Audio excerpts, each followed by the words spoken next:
right, thanks so much for joining me today. Is the Bible true? Can it be trusted? I'm going to walk you through the stories of 4 different people, so stay with me all the way through, who set out to disprove the Bible, and they all have a unique story. Well, let's take a look at basically what the Bible is in 10 seconds.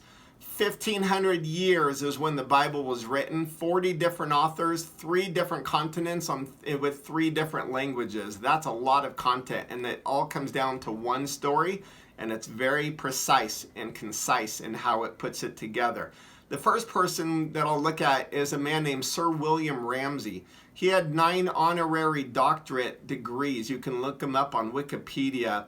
His name was Sir William Ramsey, and he set out to disprove one of the authors in the Bible. His name was Luke, and his quote says, "Luke is a historian of the first rank.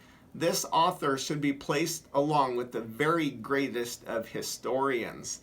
End quote. Second person was 2 different guys. They were Oxford professors, Lord Lyttelton and Gilbert West, and they each set out, they were back in the 1700s, set out to disprove the Bible as well as many other things in the Bible, and they each took a 1-year sabbatical. Well, they came back after 1 year and both admitted to each other, it is true, the Bible is true. And they actually both wrote books in defense of the Bible as well as their newfound faith. The third person was a man by the name of Josh McDowell, and he's still alive.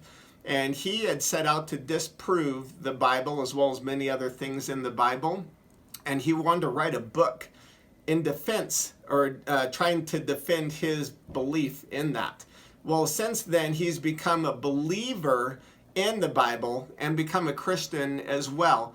And he's become an author of 150 books. He's authored and co-authored 150 books, and he's spoken in so many different countries. It's beyond imagination of how many universities and places he's spoken, but it's all in defense of him believing now in the Bible. And the fourth one is a man named Strobel, and he had spent his time, he was an atheist, trying to disprove his wife's belief in the Bible. Well, he set out to disprove it, and then he found so much evidence as well showing that this is true. And I'll read one of his quotes. He says, "It was the evidence from science and history that prompted me to abandon my atheism and become a Christian."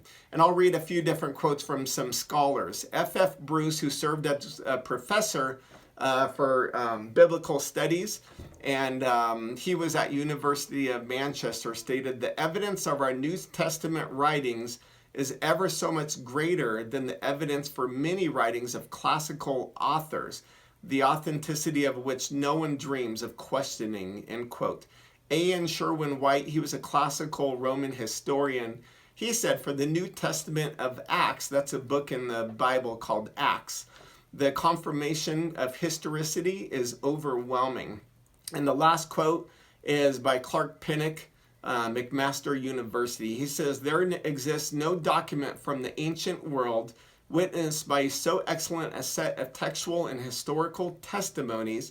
Skepticism regarding the historical credentials of Christianity is based upon an irrational bias," end quote. So I think all that kind of helps to point towards some evidence. Now, I have a lot more information in that area, and I'll include a few different links. So please join me for some other studies in that area if you're looking to research more.